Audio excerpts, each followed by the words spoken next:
Na tumeweza kuona namna ambavyo mambo yanavyozidi kupamba moto.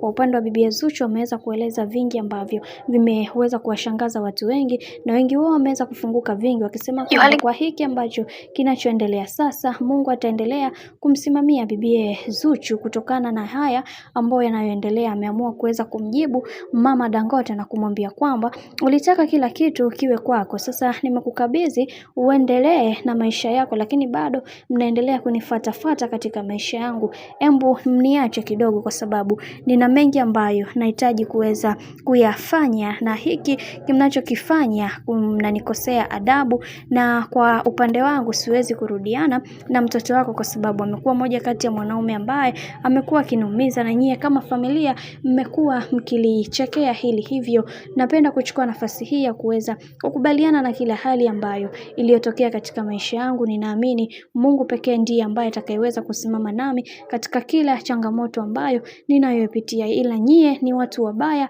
hamstahili hata kidogo kulumangiwa kwa namna moja ama nyingine, maana mmenifunza jinsi ya kuweza kuishi na watu wa namna yenu. Mungu aendelee kuwasimamia na aendelee kuwapigania, maana nyie ndio mnajiona bora sana kuliko watu wengine, na kwenye hiki kiukweli mtalipia, maana na mambo mengi ambayo nahitaji kuweza kuyafanya, na hiki mlichoweza kunitendea, binafsi yangu sina mengi ya kuweza kusema, ila nina imani kwenye hiki kuna baadhi ya watu wengi watakuwa wamejifunza vingi zaidi katika haya maisha. Naamini pia kuna baadhi ya watu wengi wanatamani sana kuweza kuona maisha yangu yakiwa katika misingi na mikakati iliyo bora, ila kwa upande wangu ninasema sintowavunja, sintowakatisha tamaa kwa hiki ambacho kilichoweza kutokea. Naamini kwa uwezo wa Mwenyezi Mungu kila kitu kitakwenda kuwa sawa, na naamini pia katika Mungu. Hivyo niwatoe shaka kwa kila kitu ambacho kinachoendelea kwa kipindi hiki.